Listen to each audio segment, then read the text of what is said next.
This is the Naked Genetics podcast, taking a look inside your genes.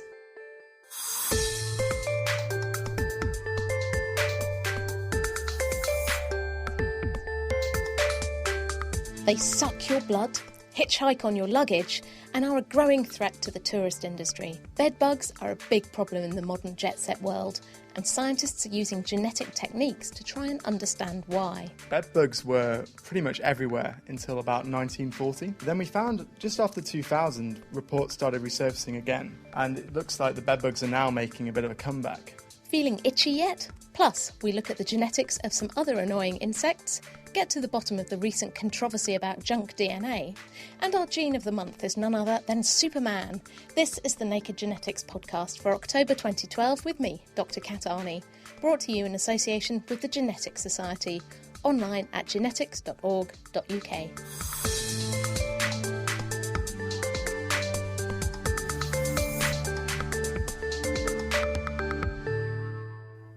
Our first guest, Toby Fountain, is responsible for one of the least pleasant experiences I've had for a long time when he took me into the bedbug breeding room in his lab at the University of Sheffield. I asked him to explain the growing bedbug threat, how genetics can help us to understand infestations, and what we can do to prevent picking up these unwanted invaders. Bedbugs were pretty much everywhere until about 1940, and then with the introduction of better public health legislation and powerful insecticides, they were pretty much wiped out across the Western world. Then we found, just after 2000, reports started resurfacing again, and it looks like the bedbugs are now making a bit of a comeback. But it's become a bit of a mystery. No one really knows why. Why now? Why have they been in obscurity and then suddenly come out? So what my research is basically looking at is the potential mechanisms for their resurgence. So how do bedbugs spread around the place? So the interesting thing about bedbugs is that they're flightless. So they can't move very far under their own steam. So what bedbugs actually have the sort of nasty habit of doing is hitchhiking in our belongings. So you might go to an infested hotel, for example, and the bedbug may crawl into your bag or into your clothes. It's then very easy for you to jump on a plane or jump on the train, and that bug can be dispersed a huge distance. And that's how it looks like they're probably spreading. They feed on us, they suck our blood at night while we're asleep. Is this a particular health risk? It's probably more of a mental health problem than a physical. They don't take a huge amount of blood, but it can give you quite severe reactions. So reactions vary from person to person, but you can be bitten multiple times by one bug, and you might have hundreds of bugs at a property. And I think the real problem is it's striking you at your home is the thing, and there's no real escape from it. So I think the psychological distress is more of the problem. And it's also the economic problem for both people trying to get rid of them, but also it's had a massive cost for the tourist industry. Obviously, if a hotel is found to have bedbugs, it's not, people aren't going to want to go there. Yeah, and I'm slightly freaking out just sitting here talking to you. It's not very pleasant. How are you trying to study how these populations have spread around the world recently? So the cool thing that we can do is actually use genetics in order to track the dispersal. So what we do is basically DNA fingerprinting. So it's quite hard to fingerprint a bedbug. So what we do is we take samples of its DNA and we look at variable regions across its genome. We can then compare different individuals at these variable regions, and we can come up with an idea of how related the individuals are.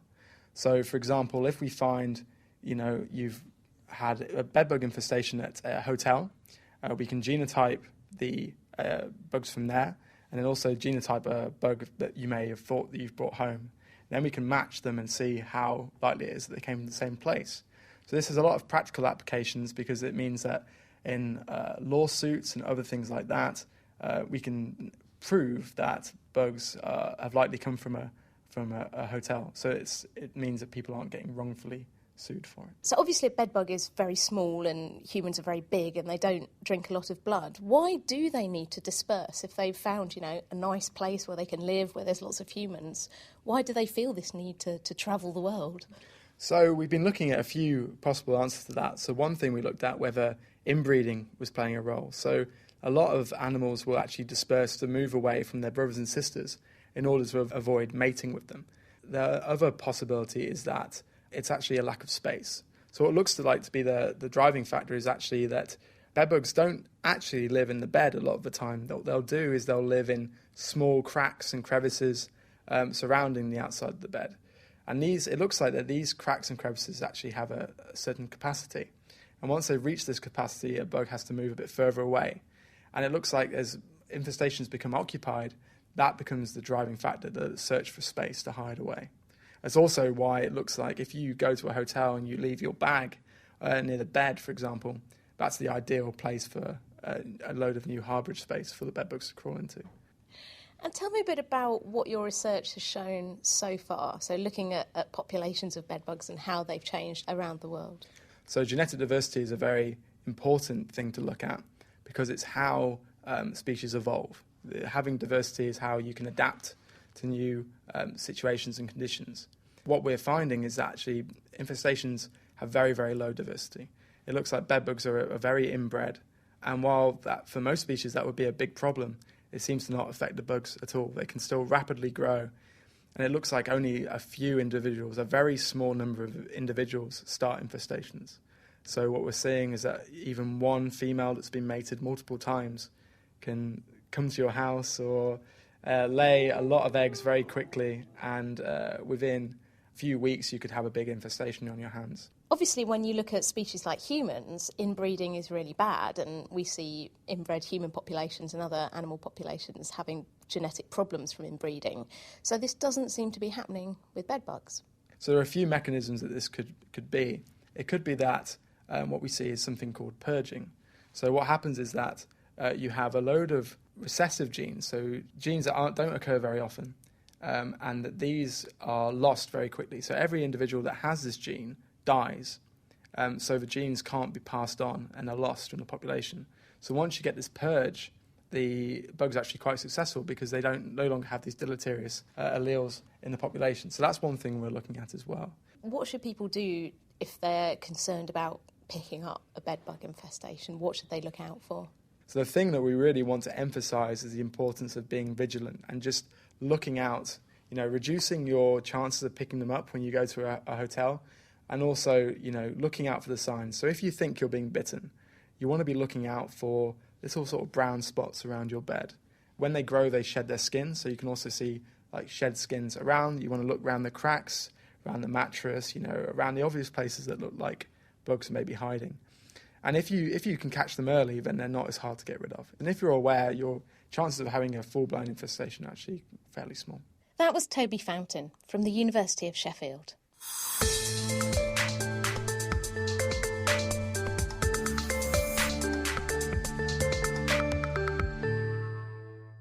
Coming up later, we'll be finding out more about the genetics of some other insects, including mosquitoes.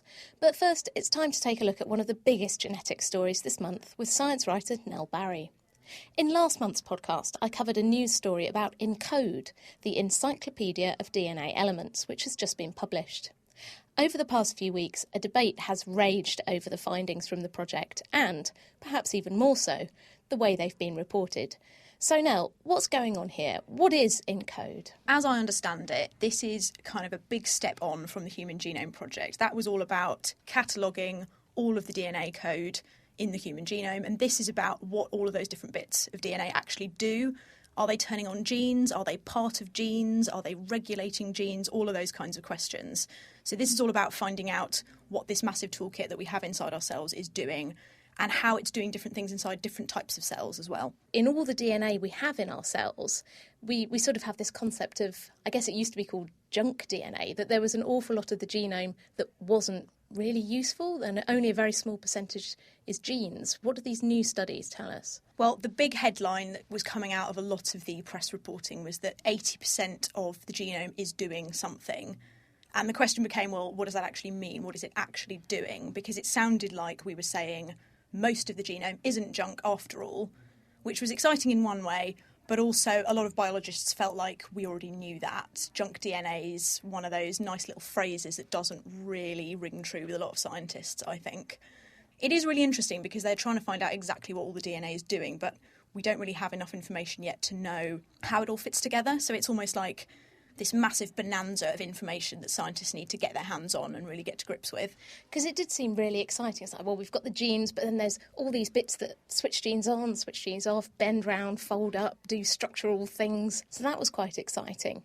It's also really interesting just to see how they've looked into our genomes, because I think we think as humans we must have incredibly special and wonderful genomes, but just looking at the way they've downgraded how many genes they think we have. Do you remember back at the beginning of the Human Genome Project, was it 100,000 genes? Yeah, they thought that it would turn out humans had about 100,000 genes, and it turned out to be closer to 30,000, which was a bit of a kind of, we're not quite as important as we thought we were, especially when you compare it to other types of animals, which you might think of as simpler, but actually they have many more genes than we do. So, for example, I was reading today that salamanders have 10 times as much DNA as a human, which seems crazy because they're just these cute little amphibians, but that just goes to show how little we know about what all this DNA is actually there for and what it's doing. So I think they've taken it down to something like 25,000 genes make a human, which it doesn't seem like enough when you compare it to how you make other animals or even other kind of plants and other organisms.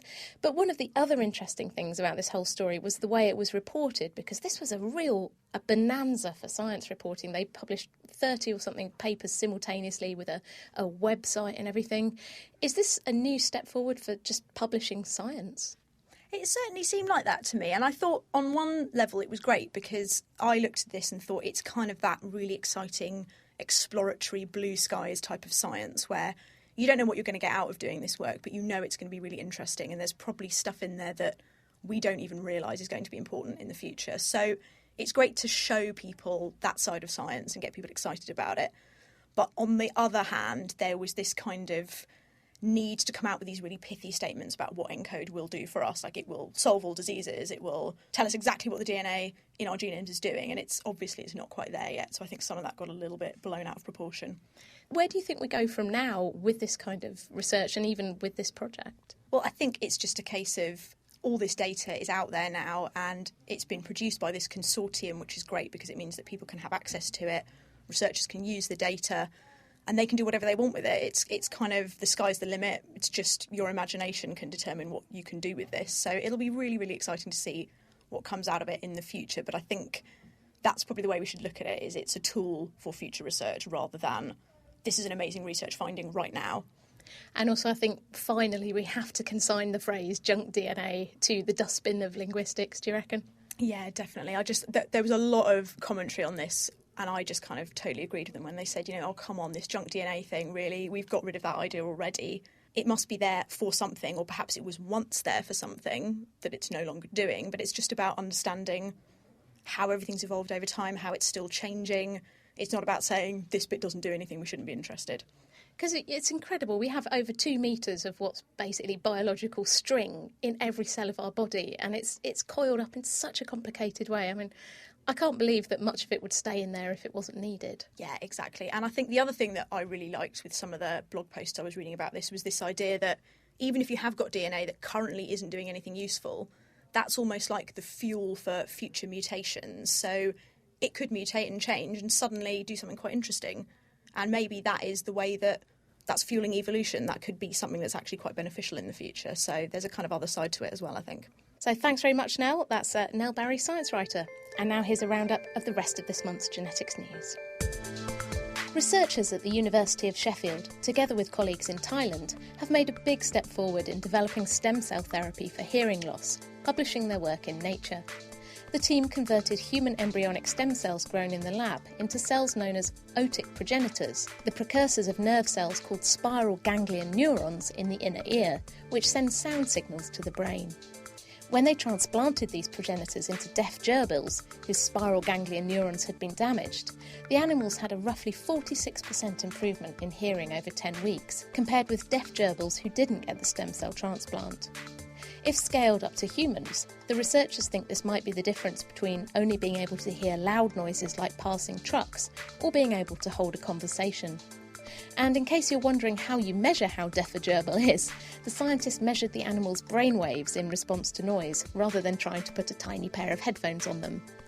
Now, although this story was widely reported as stem cell deafness cure, this research is just a proof of concept for restoring hearing after one specific type of damage, and it's still very early days. Beloved of upper-class diners everywhere, and a multi-million-pound industry in the Far East and the US, oysters are more than just a pretty shell. Now an international team of researchers from China, the US and Europe have mapped and sequenced the Pacific oyster genome, publishing their report in the journal Nature. The new data reveals how oysters have adapted to life in the sea and how it creates its complex shell. Life for Pacific oysters is tough as they live between the high and low tide levels, exposed to the hot sun when they're not completely submerged in salty water. And there's also the risk of attack from birds and other animals. The genome map reveals more than 80 genes that have evolved over time to help protect the oyster from stress in this inhospitable environment. The researchers hope their work will help scientists breed faster growing oysters that have a better chance of surviving. Scientists from the US, Brazil, South Africa, China and Namibia have worked together to solve a feline mystery that sounds like one of Kipling's Just So stories: how the king cheetah got his spots, or rather, stripes. Regular cheetahs are covered with small dark spots, while king cheetahs have thick stripes and blotches all over their coats, even though they're actually the same species. Writing in the journal Science, the team have tracked down the single gene that turns a spotty cheetah into a stripy one, and it turns out to be the same gene responsible for the difference between stripy mackerel domestic tabby cats and spotty ones. Called TACPEP, a full version of the gene gives tabby cats a stripy mackerel coat, while a mutated version gives them spots.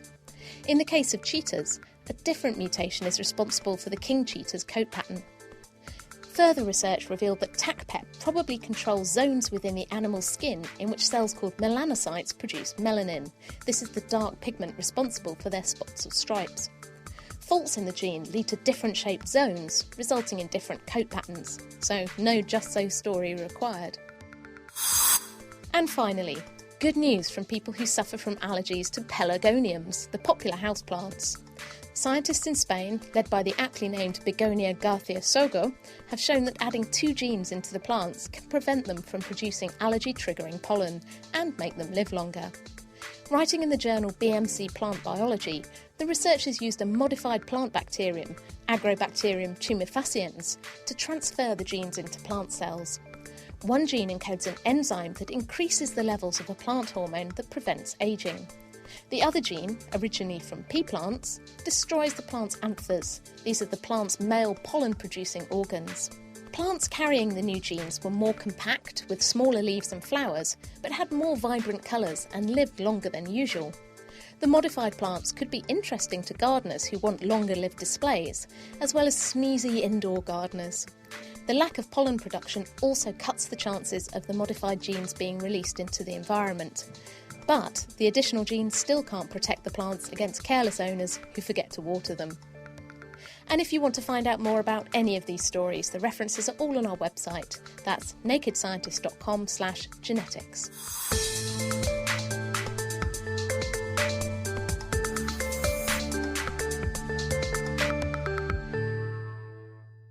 You're listening to the Naked Genetics podcast with me, Dr. Kat Arney. Still to come, we'll be finding out what might happen if you try to genetically modify humans. And our gene of the month is the mighty Superman. But now it's time to take a look at some other insects. Not only do mosquitoes keep you awake with their annoying hum and painful bites, they're also a major channel for the spread of diseases in many parts of the world, including malaria and dengue fever. At the University of Cambridge, Dr. Frank Jiggins is investigating why some insects are susceptible to infection with disease-causing parasites, and why others aren't. As well as studying mozzies directly, he's also looking at some rather less annoying and dangerous insects as a model, fruit flies. I started by asking him what sort of diseases fruit flies could pick up. Fruit flies have lots of parasites and pathogens, so we particularly work on viruses, and they also have parasitic wasps, which lay their eggs within the fruit fly larvae, and then the wasp will develop and sort of devour the fruit fly larva from within. Insects also have very sophisticated immune systems, so you sometimes find that there's genetic variation in their immune response, so that some individuals have more effective immune responses. But then also, particularly for viruses, the virus relies on using lots of host molecules, so lots of insect molecules, in order to complete its own life cycle. So the evolution can change the insect proteins which the virus is using for its own benefit in a way that makes the insect resistant to infection. What sort of viruses are these that infect fruit flies? I can't imagine a fruit fly with a cold. Well, it turns out that in fact fruit flies have an enormous diversity of viruses. So there's only 2 or 3 which are well understood and that we work with in the lab. But in fact, if you look and you sequence viruses from fruit flies, they have a diversity of viruses, many of which are related to things like rabies in vertebrates, and a whole range of other viruses which infect us. So in fact, they have lots of different viruses, many of which are very similar to viruses which we get. Now, you'd think that it would be quite a big advantage if an organism, an insect, say, was resistant to viruses. Why do we still see such variation in populations? Why haven't the susceptible individuals just been bred out?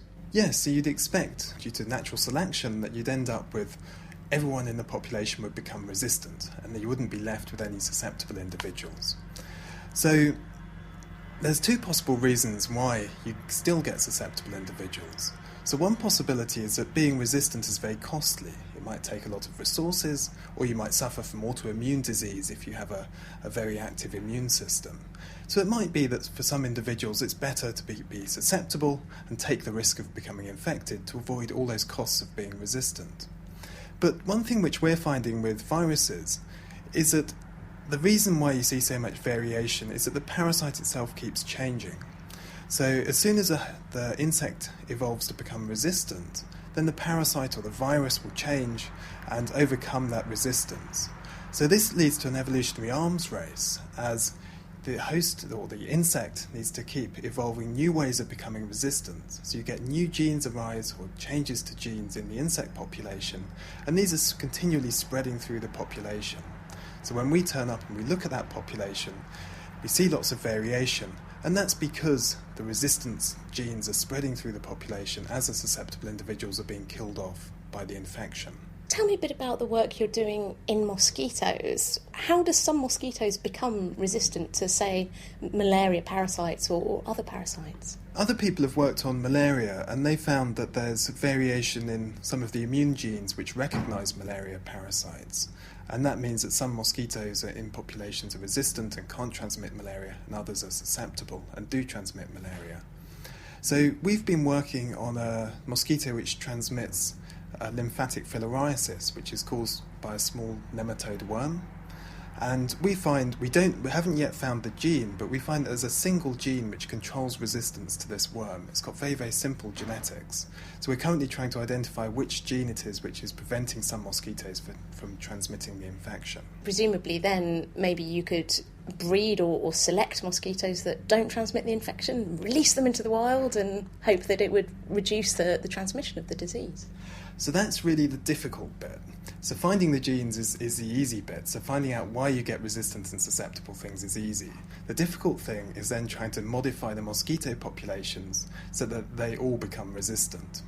So one possibility people have suggested is you might be able to use some sort of genetic modification which would allow the genes to spread through populations. Another thing which has caused a lot of excitement recently is it's been discovered that bacterial symbionts can also make mosquitoes resistant to particularly RNA viruses, which can cause things like dengue fever. What do you mean by bacterial symbiont? What's that? So these are bacteria which infect insects, and they're particularly bacteria in a group called Wolbachia. They're found in about 40% of all insect species, and they're transmitted through eggs, so they go from mother to offspring every generation. And the advantage of these bacteria is, firstly, they very often protect the insects from the RNA viruses, which means if you put these bacteria into mosquitoes, they can't transmit dengue fever. But also they have tricks by which they can spread through populations. So then maybe if we could spread these bacteria through the populations, that would also be a really good way of getting resistance. Yes, so what people have done in Australia is they took a Wolbachia, which had been first identified in fruit flies, and made fruit flies resistant to viruses. They put it into mosquitoes, And there they found, firstly, it made the mosquitoes resistant to dengue fever, but secondly, they also released these mosquitoes in populations in Australia, and they found that when they'd released enough infected mosquitoes, the bacterium started spreading through the mosquito population.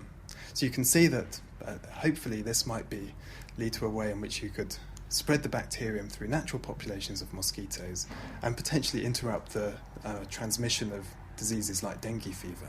But until that day, we'll just have to keep swatting them. Yes, I think so. I think there's still a way to go before we eradicate dengue fever. That was Dr. Frank Jiggins from the University of Cambridge.